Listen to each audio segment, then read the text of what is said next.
ሱሰኛ ሰውና ጤነኛ ሰው የሚለያቸው አንድ ነገር ነው። እሱም የሚጠቀሙት መርዝ መለያየቱ ነው። ሱሰኛ ሆነ ሱስ ነው መርዝ።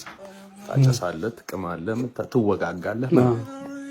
ግን ያንን ስታረግ አንድ ሲጋራ ለ5 አጨሰ ይሆናል። ሩብ ጫት ገዝተህ ለ3 ቅመ ይሆናል።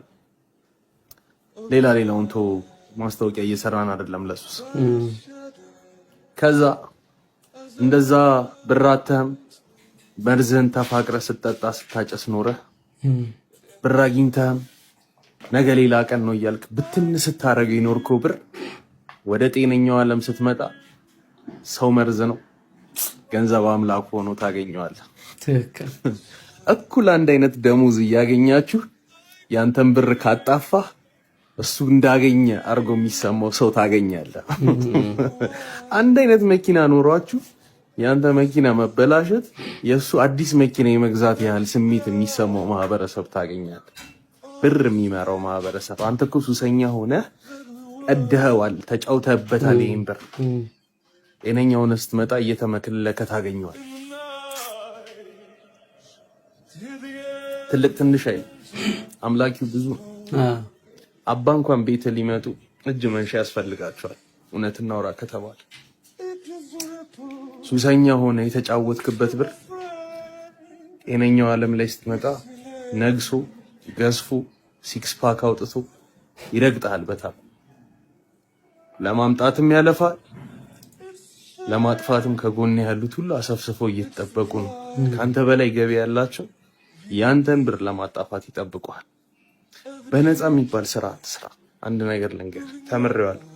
ለክፉ ቀን ሰው ይደርስልኛል ምናምን ብለህ ውለታ ልትውል ትችላለህ። ያቺ ውለታ እንዳለቀች ተሰርዟል። ጤነኛ ሆነህ እጅ በእጅ ገንዘብ ተቀበል። ይሄ ውለታ ይሄ ስትካፈል የኖርከውን መርዝ እዚህ ጋር መተህ መካፈል የለም። እንደዛ ሰው ልጅ ሲፈልግህ በቀን 5 ጊዜ ይደውልልሃል። አገልግሎትን እንደጨረስክ እንኳን ሊደውልልህ ስትደውል ያነሳ። ሲፈልጉህ እንደፈለክ ያደርጉልሃል። ስትፈልጋቸው ስልክ ካነሱልህ ራሱ ትልቅ ነገር ነው። ስለዚህ ከዚህኛው መርዝ ውጣና ወደዚህኛው መርዝ ነው።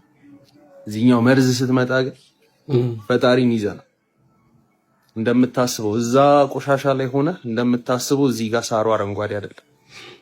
አባቴ ቀለም እየቀቡት ነው እንጂ ደርቋል። ሁሉም ከዚህ በላይ ነው የሚኖር። የለበሰ ሌባ ይጠብቃል። መስቀል የያዘ ነብሰ ገዳይ አለ። ፒፕሉ ሁሉም ለምድ የለበሰው ውስጡ ግን ሌላ ነገር አለ።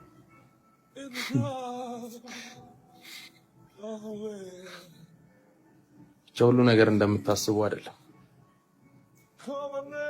እግዚአብሔር ይስጥ ወንድማችን፣ በጣም ነው የምናመሰግነው። ወንድማችን ይህንን ቪዲዮ ያጋራል እሱ ካሳለፈው ህይወት አንጻር ነው። በጣም ብዙ ችግሮችን አሳልፏል። ዶክተር ነው፣ ሁላችሁም ሶሻል ሚዲያ ላይ ታውቁታላችሁ ብዬ አስባለሁ። ከዚህ ቀደም የተለያዩ ቪዲዮችን ይዘንላችሁ መተናል። ስለሱ በጣም የሚገርም ፐርሰናሊቲ ያለው ስርዓት ያለው ልጅ ነው። ብዙ ነገር አሳልፏል። አሁን ላይ ካሳለፈው ነገር አንጻር ሶሻል ሚዲያ ላይ መጥቶ ያጋራል፣ እያስተማረን ያለ ወንድማችን ነው። ይመቼ፣ ትማሩበታላችሁ ብዬ አስባለሁ። እናመሰግናለን።